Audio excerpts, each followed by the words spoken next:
Hello and welcome to one of the rare, ultra-collectible crossover episodes between Runkle of the Bailey and Roll of Law.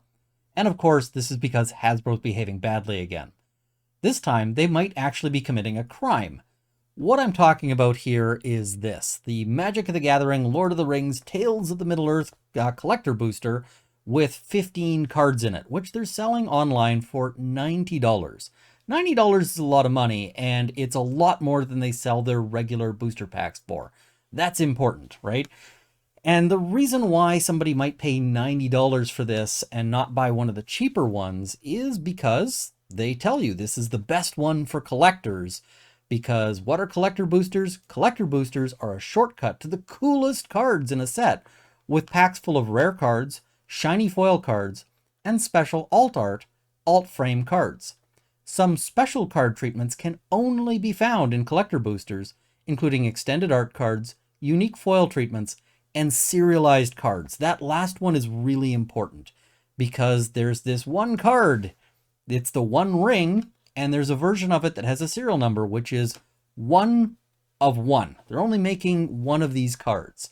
And you can see they've got this little infographic here about search for the One Ring. Where can I find it? Can you find it in draft and set boosters? No, you can't. You can find an alternate version of it, the main set version, but not the serialized special version. It's not in bundles. It's not in any other language boosters. It's only in the collector boosters and the gift bundle. And the only reason why it's in the gift bundle is because there's a collector booster that's included in that bundle. So if you want that shot at getting this special serialized version, you have to buy the much more expensive ones. And it doesn't play any differently. There's nothing extra special about this that makes it sort of a different game experience. The only thing that's different or unique about it is just that it's this serialized version. So why would you care? Well, lots of people do. Lots of people are out there looking to collect this, and they are willing to spend some big money. In fact, we've got this, which is reported by Dexerto.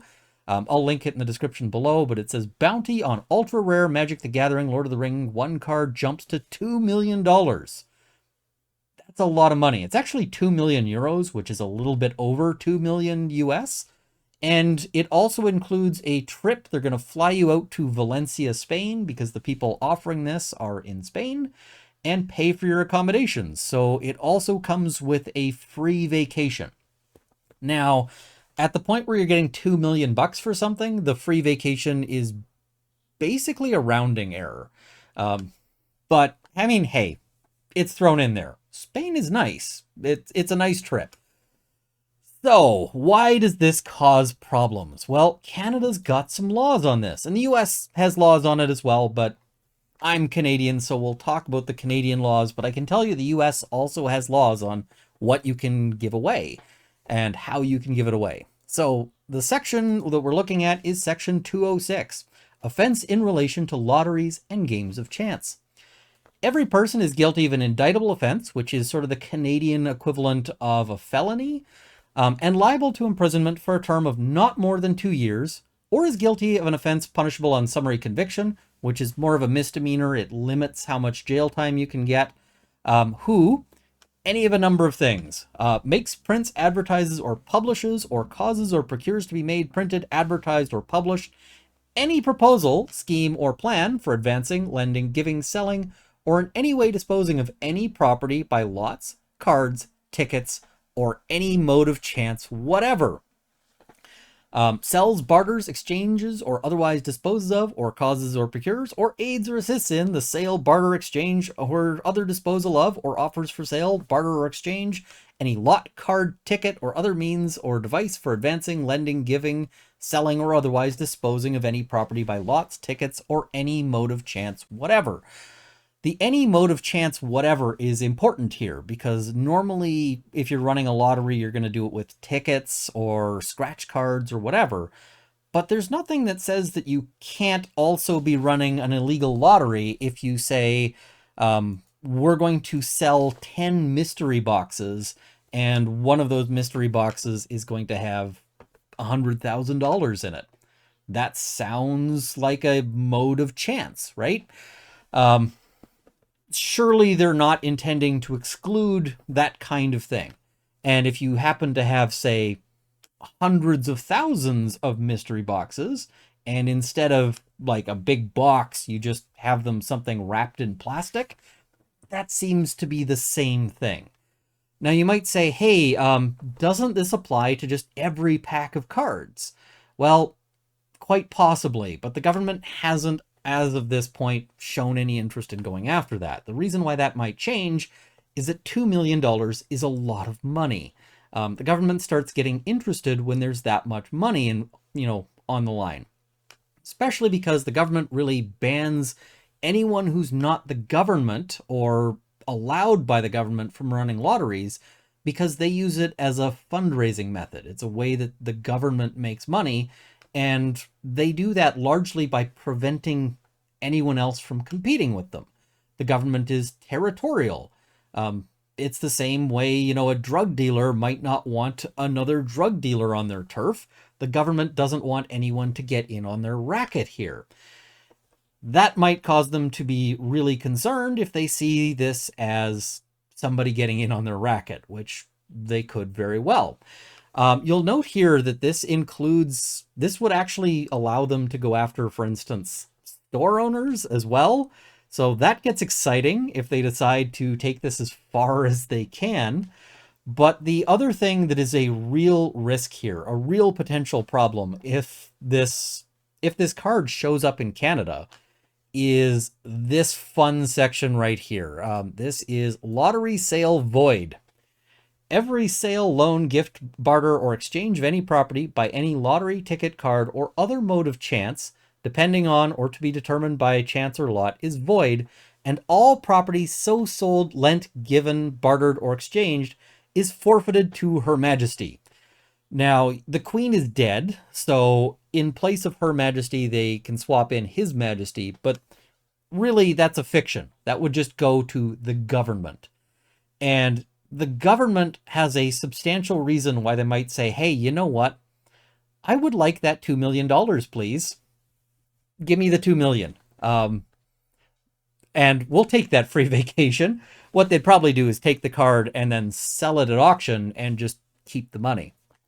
Now you might, Hasbro, their argument on this one is going to be, listen, these cards are all equally worthless. Like, these cards are all just pieces of paper. They have no value inherently. And, it doesn't matter if it's an original Black Lotus or a land. All of these cards are equally valueless. But that doesn't actually hold up when we see that one of them already has a $2 million bounty on it. And also, it just doesn't hold up with their own advertising. Clearly, they're charging more for this than they are for others. And they actually base that on you having this chance to get this extra special card. So their own advertising here may cause them real problems. And if they ever did get into some trouble on this, I suspect the government would be starting to say, hey, we want to see your internal communications. And I bet their internal communications say something like, a lot of people are going to be really interested in this because they want this special card that's going to be super valuable once it gets onto the secondary market.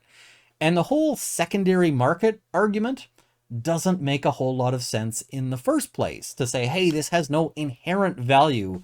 It's only what other people will pay for it. That is also true of a brick of gold. I mean, a brick of gold doesn't have any value. I mean, I guess other than like a really shiny paperweight or maybe a conductor, except that people will spend a lot of money for it. A diamond is it's a kind of semi-useful rock, except people will spend a lot of money for that. If you were to run this sort of contest and you were going to give away a diamond or, an original, like a very expensive, high-priced baseball card, the government would say, whoa, you can't do that. And in fact, they have in the past shut down these kinds of things. They don't normally worry about it when it's small potatoes, but 2 million is going to get them a lot of interest. And if they start thinking about this as something that's going to expand, you better believe they'll have an interest in trying to shut it down. And if they do that, then that might actually spread, because then they've got an interest in shutting down loot boxes, all these sorts of things, which kind of feel like gambling. So it'll be interesting to see what happens. If you are interested in buying these, you should know that this is a legal risk. I'm not going to give you any advice here. Talk to a lawyer. You make your own choices. You take your own chances. I'm just telling you, what's out there. So talk to a lawyer if this is something that comes up. Definitely talk to a lawyer if you are looking at a $2 million card in your hands and you're wondering what's going on. So all of those things are times to get some individualized legal advice, which this video isn't. Thank you guys for watching. Please like this video, share it with your friends, subscribe to see more content. I don't actually think that they're going to put anyone from Wizards of the Coast in jail, but it would be hilarious. Hopefully, see you next time.